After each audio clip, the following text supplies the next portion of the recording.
Hi అండి, ఎలా ఉన్నారు? Swiggy UPI. ఎస్, మీరు వింటున్న నిజమే. స్విగ్గీ అతి త్వరలో తమ సొంత యూపీఐ పేమెంట్ సిస్టమ్ని లాంచ్ చేయబోతుంది. స్విగ్గీ చెబుతున్న దాని ప్రకారం తమ కస్టమర్స్ ఎక్కువ టైంలో పేమెంట్ ఫెయిల్యూర్స్ని, ట్రాన్సాక్షన్స్ ఇష్యూస్ని ఫేస్ చేస్తుండడం వల్ల తమ సొంత యూపీఐ సిస్టమ్ ద్వారా అటువంటి సమస్యల్ని పరిష్కరించడానికి తామే ఒక యూపీఐ సిస్టమ్ని లాంచ్ చేస్తున్నామని, తద్వారా తమ కస్టమర్స్కి ఎటువంటి ఇబ్బందులు కలగకుండా తాము సేవలు అందించగలమని, అందుకోసమే తాము స్విగ్గీ యూపీఐని లాంచ్ చేస్తున్నట్లుగా ప్రకటించింది. ఇదే విషయాన్ని గత సంవత్సరం జొమాటో చెప్పింది. ఈ మధ్యలో ఫ్లిప్కార్ట్ కూడా తమ సొంత యూపీఐని లాంచ్ చేసింది. ఇలా ఫుడ్ డెలివరీ, ఈ కామర్స్ మరియు ఇతర సంస్థలన్నీ ఫిన్టెక్ సంస్థలుగా మారి మనకి ఈ యూపీఐ సిస్టమ్ని అందించడానికి గల కారణం ఏంటి? దీని వెనకాలన్న మతలబ్ ఏంటి?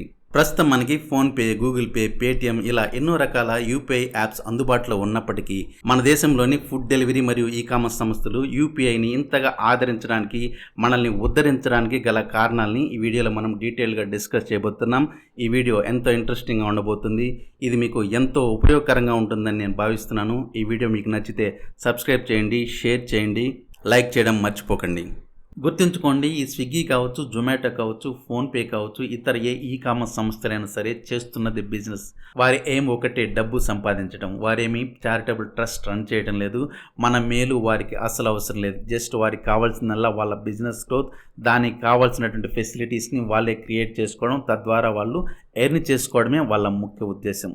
అంతేగాని మనల్ని ఉద్ధరించడానికి ఎటువంటి యూపీఐని ఇంట్రడ్యూస్ చేయరు. వారు ఏం ఆలోచించినా తమ బిజినెస్ ఇంప్రూవ్మెంట్స్ కోసమే ఆలోచన చేస్తారు. ఏం డెవలప్ చేసినా ఆ బిజినెస్ని రెండింతలు, మూడింతలు చేయడానికి, తద్వారా తాము లాభపడడానికి మాత్రమే డిజైన్ చేసుకుంటారు. గత ఏడాది కాలంగా Zomato, Flipkart, Goibibo, Make My Trip, Tata Neu వంటి ఇలాంటి నాన్ పేమెంట్ ప్లాట్ఫామ్స్ కూడా యూపీఐని ఎంకరేజ్ చేయడానికి తమ సొంత యూపీఐ ప్లాట్ఫామ్ని డిజైన్ చేసుకుని మరి మనకు అందించడానికి, వాటి ద్వారా చేసే పేమెంట్స్కి మనకు కొంత డిస్కౌంట్స్ని లేదా రివార్డ్ పాయింట్స్ని అందించి మరి తమ సొంత యూపీఐ ప్లాట్ఫామ్స్ని ఎంకరేజ్ చేయడానికి గల కారణాన్ని మనం విశ్లేషించే ముందు ఈ కామర్స్ సంస్థలకి యూపీఐ మీద ఉన్నట్టుండి ఇంత ప్రేమ కలగడానికి గల కారణాన్ని తెలుసుకోవడానికి, అసలు యూపీఐ ఇంట్రడ్యూస్ చేసినప్పుడు మన కేంద్ర ప్రభుత్వం యూపీఐకి ఎటువంటి ఎంకరేజ్మెంట్స్ని ఇస్తుంది అన్న విషయాన్ని ఒకసారి పరిశీలించాలి. ఇలా విషయంలోకి వెళ్తే యూపీఐ అనేది ఏ యాప్ యూజ్ చేసినా యూజర్కి మాత్రం ఫ్రీ. మన కేంద్ర ప్రభుత్వం యూపీఐ లాంచ్ చేసినప్పటి నుంచి ఈ యూపీఐ పేమెంట్ సిస్టమ్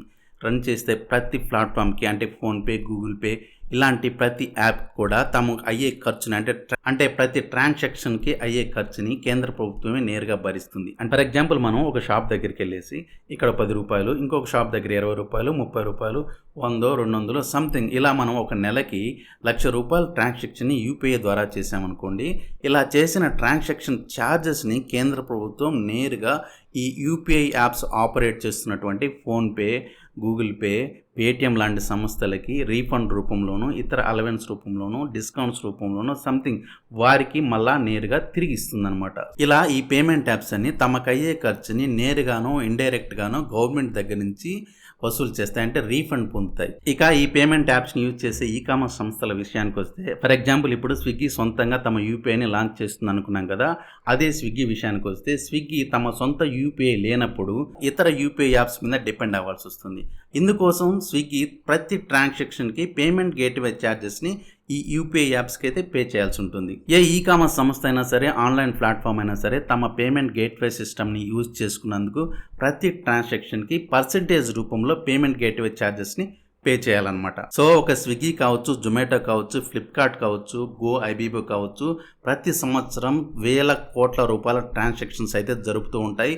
ఈ ట్రాన్సాక్షన్కి సంబంధించి పేమెంట్ గేట్వే ఛార్జెస్ ఈ యూపీఐ పేమెంట్ యాప్స్కి తాము 100 కోట్లలో పే చేయాల్సిన పరిస్థితి వస్తుంది. ఇక్కడే తమ సొంత యూపీఐ యాప్ని డెవలప్ చేసుకోవడానికి బీజం పడింది.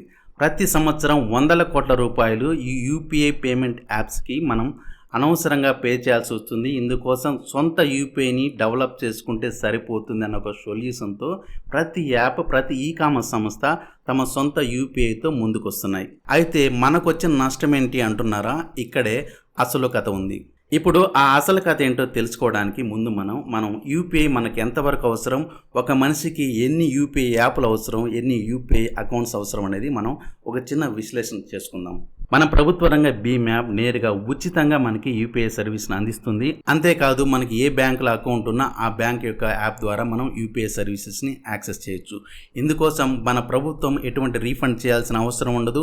అలాగే ఏ థర్డ్ పార్టీ యాప్కి మన డేటా ఇవ్వాల్సిన అవసరం ఉండదు. అదే మనం Google pay, PhonePe, Swiggy pay, Zomato pay, Flipkart pay ఇలాంటి పేలతో మనం పే చేస్తే మన కేంద్ర ప్రభుత్వం వీటికి ట్రాన్సాక్షన్ చేసినందుకు గాను ఈ యూపీఐ పేమెంట్ సిస్టాన్ని ఆపరేట్ చేస్తున్నందుకు దానికి అయ్యే ఖర్చు కోసం ఇస్తున్న రీఫండ్ని, అలవెన్స్ని ఈ ప్రైవేట్ సంస్థల అన్నిటికీ కూడా మన కేంద్ర ప్రభుత్వం పే చేయాల్సిన పరిస్థితి వచ్చే అవకాశం ఉంటుంది. ఇప్పుడు ఒక చిన్న లెక్క వేద్దాం. మనం సమీప దుకాణాల దగ్గర లేదా టీ కొట్ల దగ్గర, ఫుడ్ స్టాల్స్ దగ్గర మనం చేసే అమౌంట్స్ 100లోనో మహా అంటే 1000-2000కి మించి ఉండదు.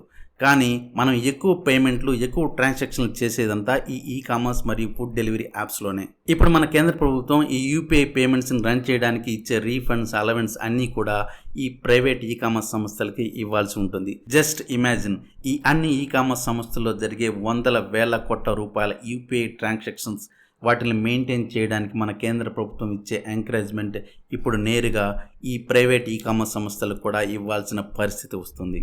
ఇప్పటి వరకు ఫోన్పే, గూగుల్ పే లాంటి సంస్థలకి పేమెంట్ గేట్వే ఛార్జెస్ని చెల్లించాల్సిన పరిస్థితి ఉన్న ఈ కామర్స్ సంస్థలు తమ సొంత యూపీఐ సిస్టమ్ని డెవలప్ చేసుకొని ఎంకరేజ్ చేయడం ద్వారా నేరుగా తాము కూడా ఎన్ని చేసే పరిస్థితికి వస్తారు. అంటే కేంద్ర ప్రభుత్వం నుంచి యూపీఐ ఎంకరేజ్మెంట్స్ని ఈ కామర్స్ సంస్థలు కూడా పొందబోతున్నాయి. ఇందుకోసమే ప్రతి ఈ కామర్స్ సంస్థ ఒక ఫిన్టెక్ సంస్థగా మారి తమ సొంత యూపీఐ ఇంటర్ఫేస్ సిస్టమ్ని ఎంకరేజ్ చేస్తున్నాయి, ఇంట్రడ్యూస్ చేస్తున్నాయి.